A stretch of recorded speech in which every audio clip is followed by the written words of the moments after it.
Hello everyone, नमस्ते। आज के इस क्लास में जो बोर्ड राजस्थान माध्यमिक शिक्षा बोर्ड ने परीक्षा 2023 के लिए जो मॉडल पेपर जारी किया है राजनीति विज्ञान का, उसका हम सॉल्यूशन यहाँ पे करेंगे। आप देख सकते हैं विषय राजनीति विज्ञान और ये कोड नंबर है इसकी 11 और क्लास है 12th है।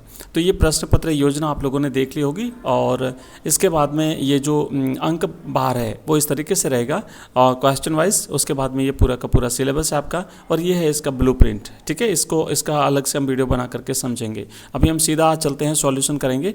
तो ये नमूना प्रश्न पत्र 2023 विषय राजनीति विज्ञान और ये सामान्य जो निर्देश हैं, जनरल इंस्ट्रक्शंस, आप लोग इसे देख लीजिएगा। सेक्शन ए की सबसे पहले हम यहाँ पे सॉल्यूशन करेंगे।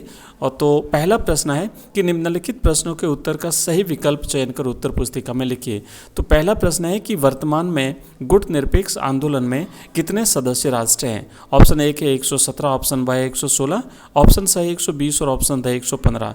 तो अभी वर्तमान में अगर हम सदस्य राष्ट्रों की बात करें, वैसे 2012 तक जो सदस्य बने उसके बाद में कोई बढ़ा नहीं है इसमें। तो अभी फिलहाल 120 सदस्य राष्ट्र जो है वो इसमें शामिल हैं और 16 पर्यवेक्षक राष्ट्र हैं। दोस्तों, आपको पता होगा कि जब शीत युद्ध का दौर चल रहा था और विश्व दो गुटों में बटा हुआ था, एक तरफ सोवियत संघ और दूसरी तरफ था संयुक्त राज्य अमेरिका।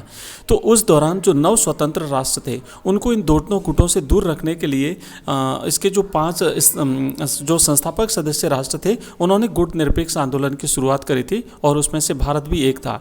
तो इन्होंने जो शुरुआत करी थी उसमें धीरे धीरे बढ़ते बढ़ते जो है वो 120 सदस्य राष्ट्र वर्तमान में हो गए हैं।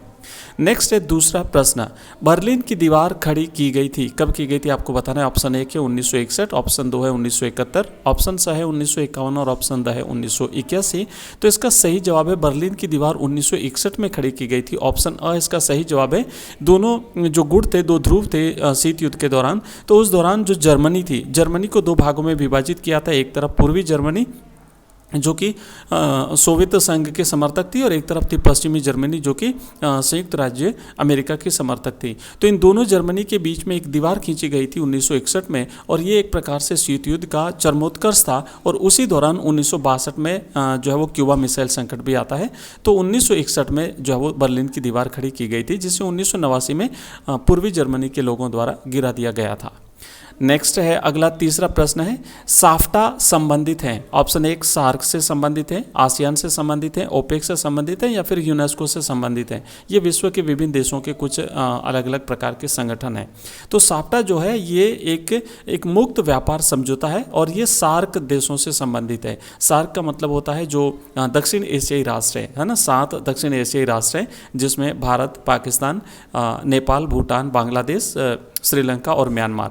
तो ये जो इन देशों का जो एक संगठन है सार्क, जिसे हम दक्षेस के नाम से भी जानते हैं, तो इन देशों के बीच में मुक्त व्यापार समझौता हुआ, उसे साफ्टा के नाम से जाना जाता है। इसका सही जवाब है ऑप्शन 1 सार्क। ठीक है।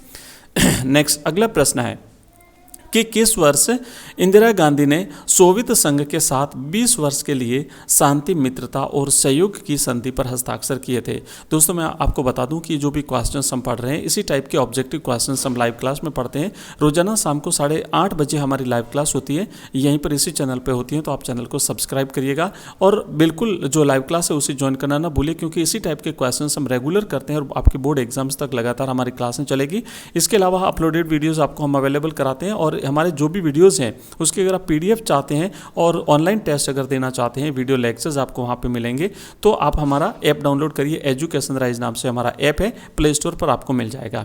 तो ये जो प्रश्न है इसका हम यहाँ पे देखेंगे कि इंदिरा गांधी ने सोवियत संघ के साथ 1971 में 20 वर्षीय एक शांति, मित्रता और सहयोग हेतु संधि पर हस्ताक्षर किए थे। इसका सही जवाब रहेगा 1971, क्योंकि उस दौरान भारत और पाकिस्तान के बीच में जो युद्ध हुआ था उसमें अमेरिका जो पाकिस्तान का पक्ष ले रहा था और स्थितियाँ काफ़ी बिगड़ थी। तो उस समय संयुक्त जो रूस था, सोवियत संघ जो था, उसने भारत का पूर्ण रूप से समर्थन किया था और भारत के लिए उसने संयुक्त राष्ट्र संघ में वीटो भी किया था। नेक्स्ट जो प्रश्न है आपका 5वां प्रश्न है कि भारत ने शुरुआती दौर में विकास की जो नीति अपनाई थी उसमें निम्नलिखित में से कौन सा विचार शामिल नहीं था। नियोजन है, उदारीकरण है, सहकारी खेती और आत्मनिर्भरता है। तो यहाँ पे देखिए प्लानिंग और लिबरलाइजेशन है, cooperative farming and self sufficiency है। तो यहाँ जो कोऑपरेटिव फार्मिंग है यानी सहकारी खेती, ये इसमें शामिल नहीं था, बाकी तीनों इसमें शामिल थे। अगला प्रश्न है 6, ऑपरेशन ब्लू स्टार का संबंध किस राज्य से है? ऑप्शन एक है दिल्ली, ऑप्शन ब है गुजरात, ऑप्शन सी है हरियाणा और ऑप्शन द है पंजाब। तो आपको पता होगा कि 1984 में जो खालिस्तान की मांग उठ रही थी तो उससे संबंधित एक जो विवाद पैदा हुआ था, और जो अमृतसर है, अमृतसर के स्वर्ण मंदिर में जरनैल सिंह भिंडरावाला और उसके जो समर्थक सशस्त्र उसके जो समर्थक थे वो अमृतसर के स्वर्ण मंदिर में घुस गए थे और उस स्वर्ण मंदिर को आज़ाद कराने के लिए जो है वो एक ऑपरेशन चलाया था, उसे ऑपरेशन ब्लू स्टार के नाम से जाना जाता है। तो ये इसका जो संबंध है वो पंजाब राज्य से रहा था। अगला प्रश्न है 7वां कि भारत में दूसरे पिछड़ा वर्ग आयोग के अध्यक्ष कौन थे? ऑप्शन एक है मोरारजी देसाई, ऑप्शन 2 है काका कालेलकर साहब, ऑप्शन स है बीपी मंडल और ऑप्शन द है अशोक मेहता। तो जो दूसरा पिछड़ा वर्ग आयोग था उसके अध्यक्ष थे बीपी मंडल। बीपी मंडल ये जो है मुख्यमंत्री भी थे उस समय, लगातार 7वीं बार मुख्यमंत्री बने थे। नेक्स्ट प्रश्न है अगला 8वां प्रश्न है कि शीत युद्ध के समय अमेरिका और सोवियत खेमे का विभाजन सबसे पहले कहाँ पर हुआ था? एशिया, यूरोप, अफ्रीका और लातिन अमेरिका।